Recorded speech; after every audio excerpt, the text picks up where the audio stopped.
Well, howdy, howdy, everyone, and welcome to another episode of the Lauren Musica Show, your favorite update in the battle for life, family, and freedom. Thanks again so much for joining me as we roll along in Season 2.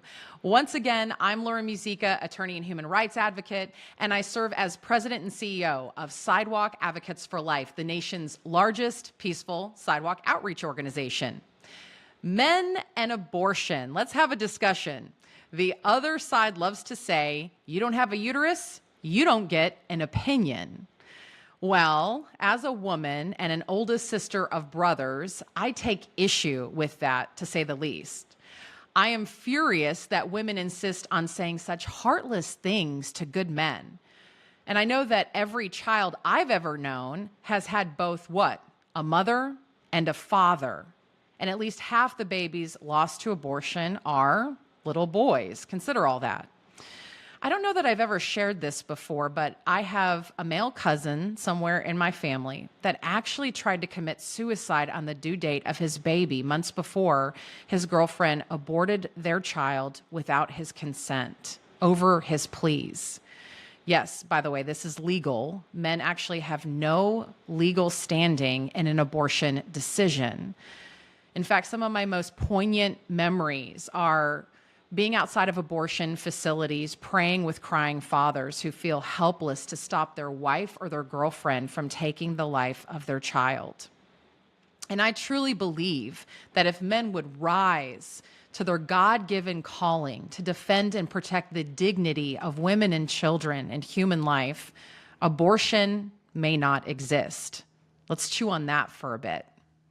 So let's go ahead and have a conversation about it today. I've invited a man in our ministry, a friend and brother that I deeply admire, who has a wealth of knowledge on this topic, to say the least. So I can't wait for you to hear more from him. Nate Robertson serves as a board member for Sidewalk Advocates for Life, as well as an outreach specialist, committing to helping grow this life-saving program across the United States and beyond. Nate has ministered on dozens of sidewalks outside of abortion facilities throughout America, and he's dang good at it. I've seen it firsthand. His passion is seeing all abortion facilities be covered by peaceful, loving advocates so no one enters without knowing real hope and help, while seeing the body of Christ come together on this issue through awareness and accountability. Nate holds a Bachelor of Arts in Biblical Studies from Union University in Jackson, Tennessee, where he also served as student body vice president. He's built a strong reputation in his present life as a business leader in account management for over 10 years. Nate and his family live in Orlando, Florida. Let's welcome to the program, Nate Robertson. Howdy, Nate. Thank you so much for being with us. Hey, Lauren. It is so great to be here. What an honor to be with you again. Thank you so much. Absolutely. Well, you were on this podcast before. If you all have not listened to the episode about bringing together people across denominational lines for this mission, you got to go check it out. That was also with Deaconess Tiffany Manor of the LCMS Church. So Nate was on with us prior to this show. But a lot of people may be getting to know you for the first time. So Nate, let me go ahead and have you jump in and share who is Nate Robertson and how did you eventually find yourself on the sidewalk in front of abortion facilities and ministering in the pro-life movement? Yeah, absolutely. Thanks again, Lauren. It is such a great honor to be with you again. You know, I was born and raised in Buffalo, New York, and always was pro-life, grew up that way, very strong Christian upbringing. My dad's been a Baptist minister for well over longer than my lifetime. And growing up, there were different things that connected me to the issue of life in the Buffalo area. There were different pro-life protests that were being done at abortion facilities there in the 90s, as it was a little bit of a different style back then. And then you fast forward a bunch of years, and I was involved some in pro-life activity around college and post-college, even had prayed outside of the Supreme Court many years ago. But then you fast forward, life gets busy. I got married to my wife, Kristen. We moved to Kentucky, and then we found ourselves in Louisville, Kentucky. We had moved there in 2011. And about 2 years later, in 2013, on a Sunday evening, we had gone downtown to eat at a spaghetti warehouse restaurant with our son Rylan, who was about 4 at the time. And we parked on the street because it was street parking on Sundays was free. And we came back out of the restaurant and walked to our car, and I can still see the moment, even all these years later. We got closer to the car, and I looked up, and as I looked up, I saw a sign that to me resembled that this must be an abortion facility, though it didn't say the word abortion on the sign. And I said, how can it be? How can there be an abortion facility right here in my community? And I didn't even know it was here. Now, that's ignorance on my part. It definitely was my fault. But also, could it be the fault of the collective Christian community that there's not more awareness?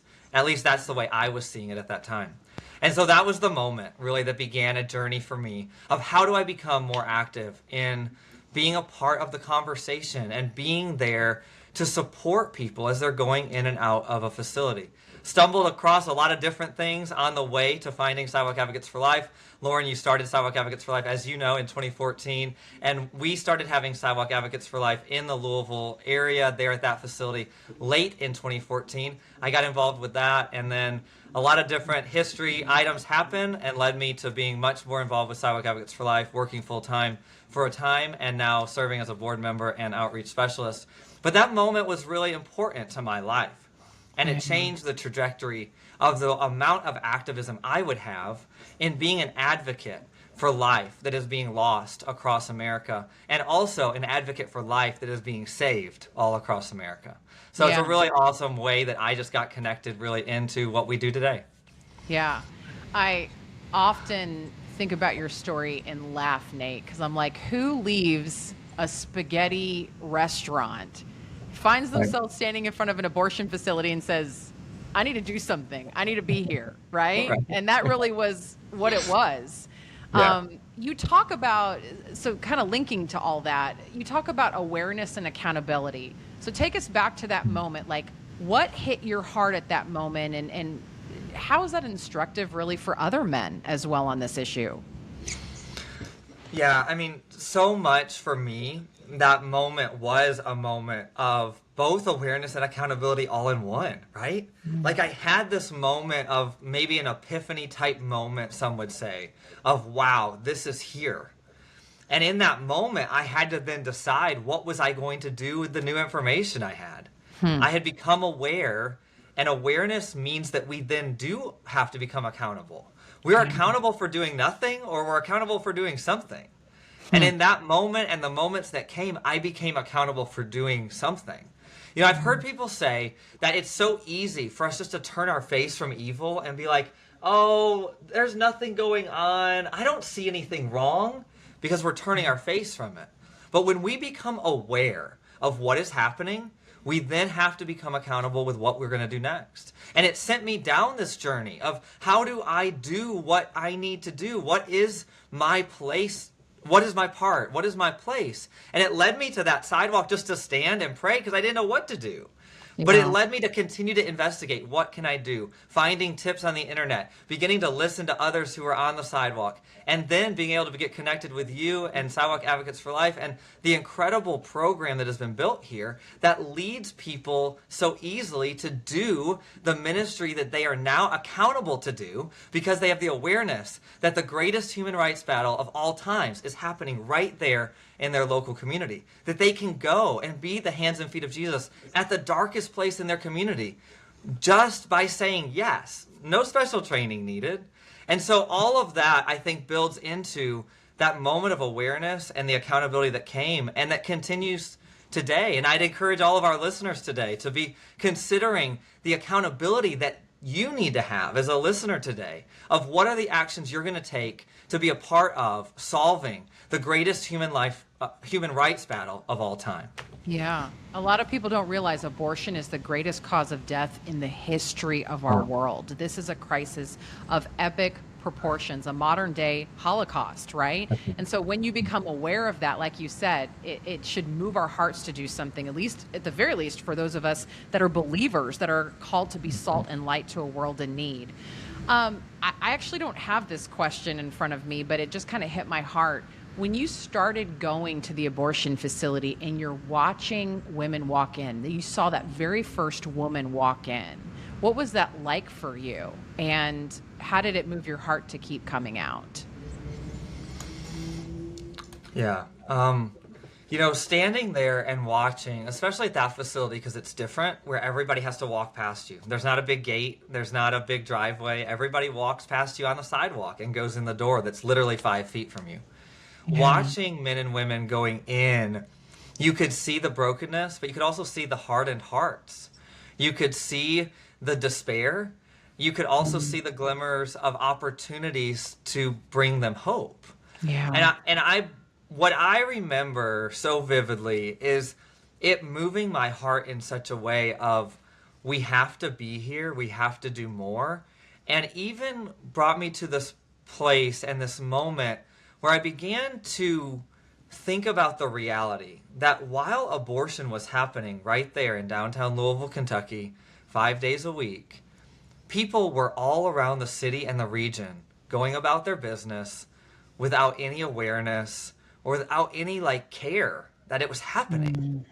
And I remember sitting at a breakfast place one Saturday after I left the sidewalk. I'd met my family for breakfast, and having that moment. If you've ever had a moment like this, sitting at a table in a restaurant and realizing that there's so much going on around you, but being taken to a place in your mind of people don't know what's really happening. And just realizing that people were not really aware of what was happening and that they needed to be. And what was my part, my very little part? What was my very little part to play in helping people to be aware and then helping them to be active? And so I started inviting people to go to the sidewalk with me very organically, just hey, I want you to come and just watch. Even if you just stand there and pray, just come and watch. You need to know what's happening here. And it did. It broke my heart for them as I saw men and women going in, but it also imprinted memories on my mind forever of the opportunity that we had. If we would reach out lovingly, peacefully, with compassion, that we had the opportunity to change hearts and minds and to truly save lives. So many people in our culture today talk about saving lives and, this is causing death and that is causing death. But what are we doing to truly save life? We can do it like we do through Sidewalk Advocates for Life in our communities, like I was learning to do in Louisville all those years ago. So good. Yeah, so good. This is just such a natural bridge to what you were saying. Men on the sidewalk serving in front of abortion facilities. You've been part of so many victory stories. So I guess the question is, can men be just as effective as women? I have thoughts on that. What are your thoughts, Nate? Yeah, I think that we have to continue to dispel the misnomer that men can't be as effective as women. Yeah. It's different, and it should be acknowledged that it's different. There are things that I, as a man, as a husband, as a father, can't always say to a young woman that I've never met before on the sidewalk. But on the flip, there's also things I can say to her that may really encourage her. One of the things that we should acknowledge and understand about men being on the sidewalk is there is this opportunity for a man to be seen as a fatherly figure or a brotherly figure to these young women who many times are coming alone, or ironically, many times are coming with a male friend who isn't the father. Sometimes he's the father, right? But many times they have a male friend that they ask to bring them to the facility. Yeah. And so the opportunity for a man on the sidewalk is, to me, in some ways, exponentially important. Women have to be there. Women 100% have to be there. There's a natural camaraderie with other women that women have. But the opportunity for a man to be seen as that brotherly figure or that father figure, that grandfatherly figure, and to provide support that maybe she's never had in her life or she feels is lacking, to show her that this doesn't have to be the trajectory of her life, and to give her that support. But also on the flip side, men need to be on the sidewalk because men need to be there to reach out to other men. Men need to be there to call men to be accountable for what's happening in that moment. Yeah. And men need to be there to remind other men that they have a role that God has given to them, no matter what their relationship with God is in that moment.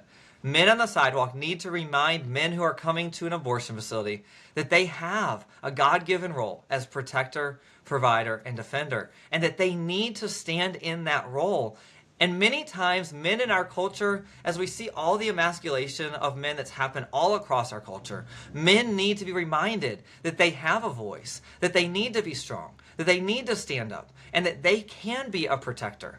I have said many times on the sidewalk to men as they've been coming to an abortion facility with a young woman, that that man with her, holds the highest place of influence in her life in that moment because she asked him to come with her. Yeah. So the value of men being on the sidewalk to encourage other men as well as to stand there in the gap for those women could not be overstated.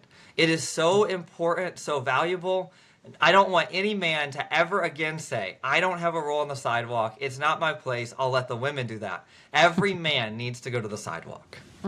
So good. No, I could not have said it any better.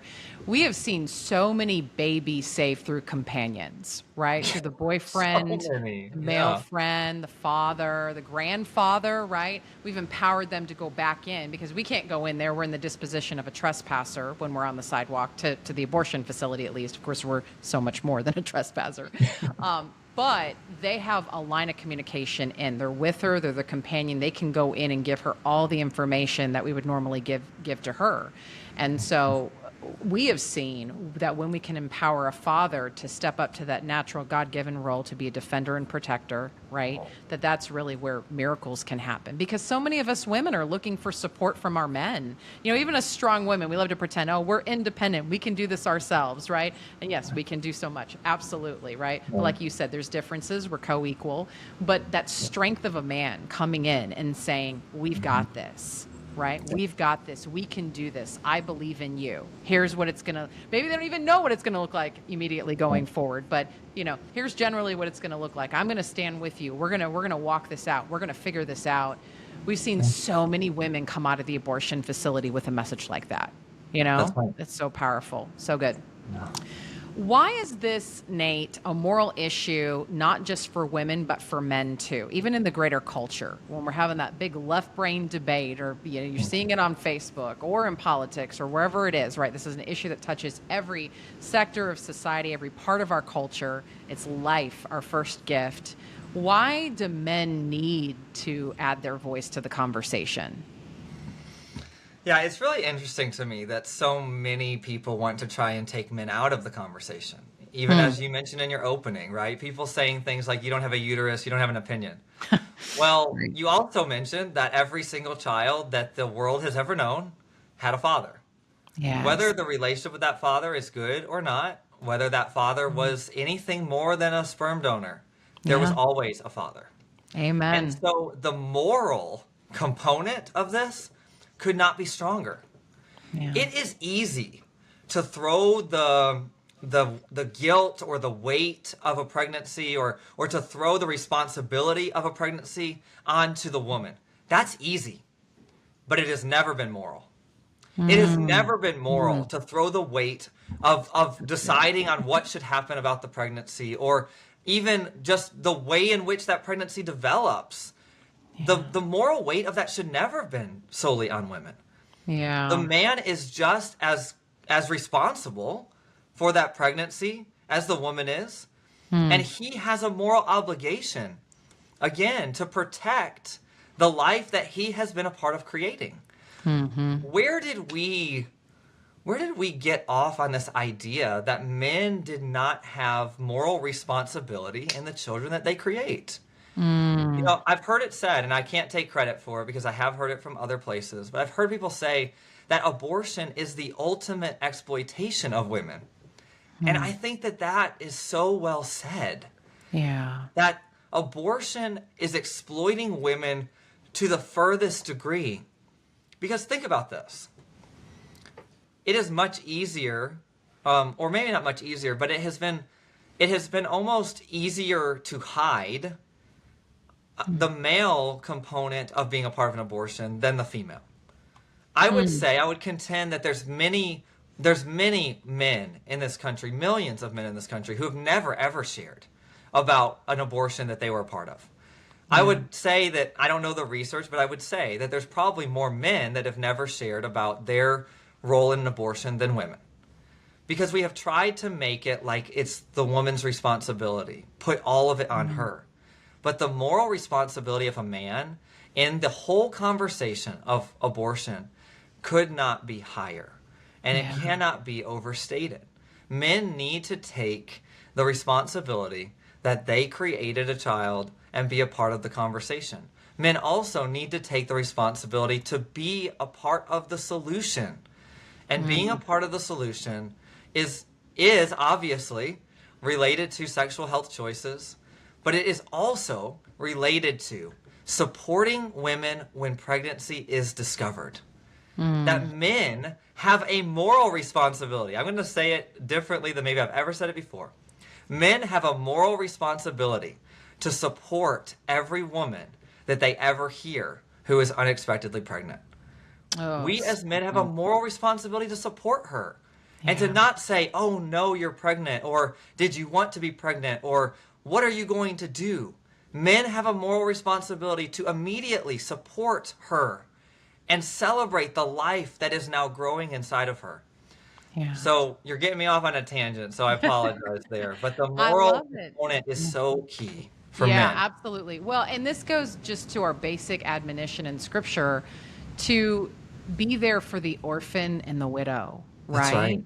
And if men have been given that role of protector and defender of life and family, of everything that is good, right, and true, then what you're saying is it's like an exclamation point. Every time we encounter someone in our lives who's unexpectedly pregnant and is confused and is in a world of chaos and confusion, what an opportunity that men have to say, how can I stand with you in this, right? How can I serve you, right? Like you said, women are going to go to women and they're going to do the woman thing. They're that empathy and the caring and the compassion and the connection. Not to say men don't have that, right? But women will have that between them in a very special way.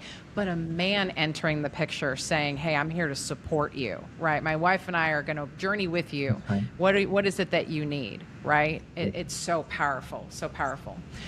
Nate, we've got just a minute here before we close out the show.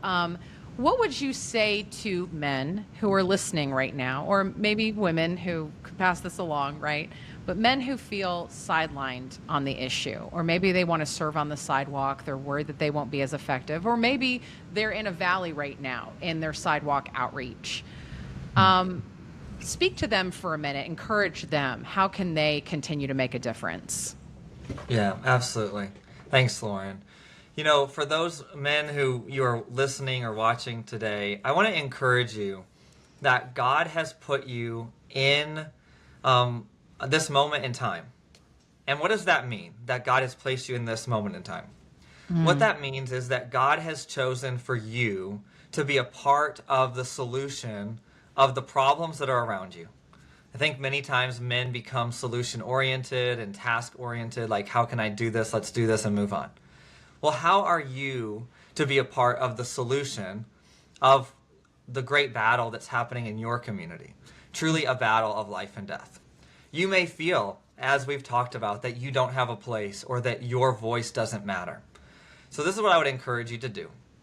I would encourage you to take a moment, a silent moment to go to the sidewalk and to stand there and to pray and ask God how He wants to use you to be a part of the solution in your community to end the greatest human rights violation of the world.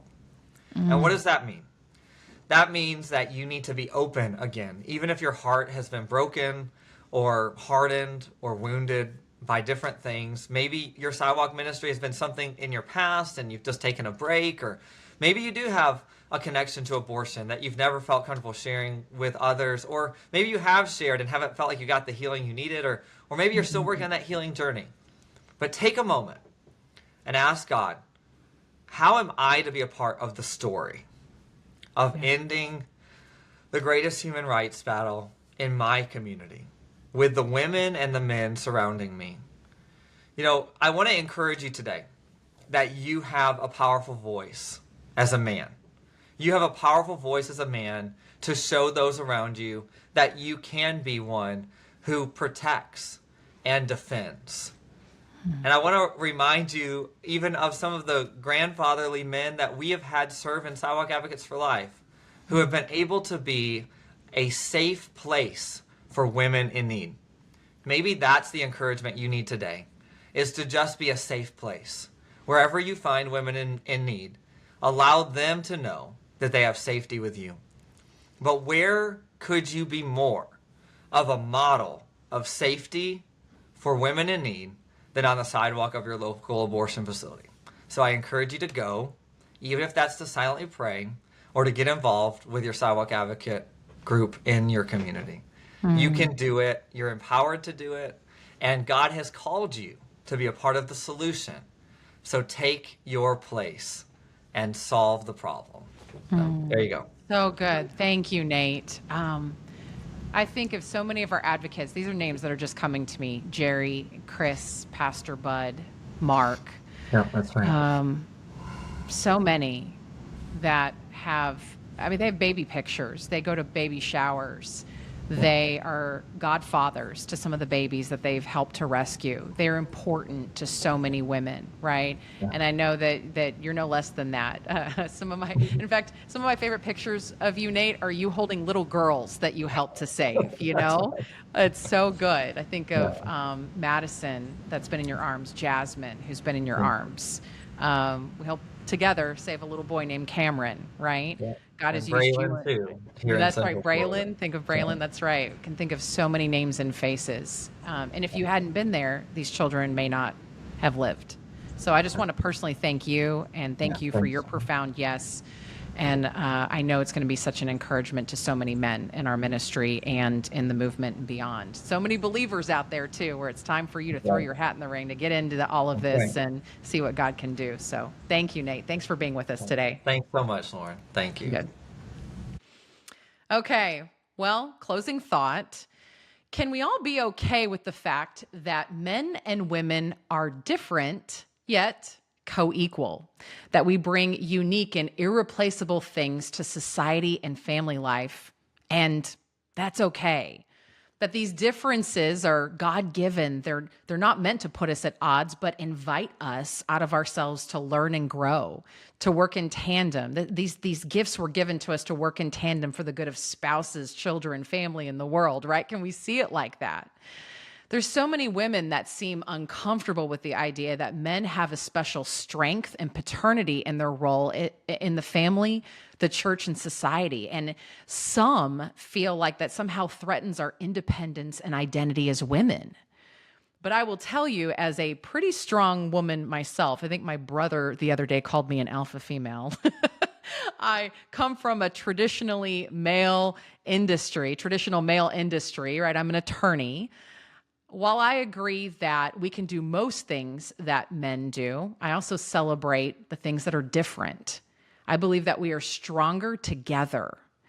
I know that when I hear something weird in the middle of the night, I am totally fine that it's my husband who hops up and is ready to defend our household, right? He's built differently. He has a different calling in that regard, right? And on the flip side, it's my femininity that warms the home and brings a special spirituality and connection to all that we do. Men on the sidewalk are our caring, strong protectors and defenders. I'll tell you firsthand that us women feel more safe when men are with us. They can talk to the boyfriend and husband man to man. They can call them to something in a greater way that I never could. Many women as well have been left by a man in their lives, and a good man showing up to help them is often so welcome on the sidewalk. Again, I see it firsthand. And then on the flip side, men in our ministry recognize the natural camaraderie, as Nate talked about, that I have as a woman with other women. And having grown up with two brothers, I can also relate to men in a special way and encourage them as a sister. You know, the scriptures tell us that when you pray, believe that you have it already. So what if you, in all your uniqueness as man or woman, is exactly what someone needs that day? And just kind of a little bit more of a heart-to-heart here.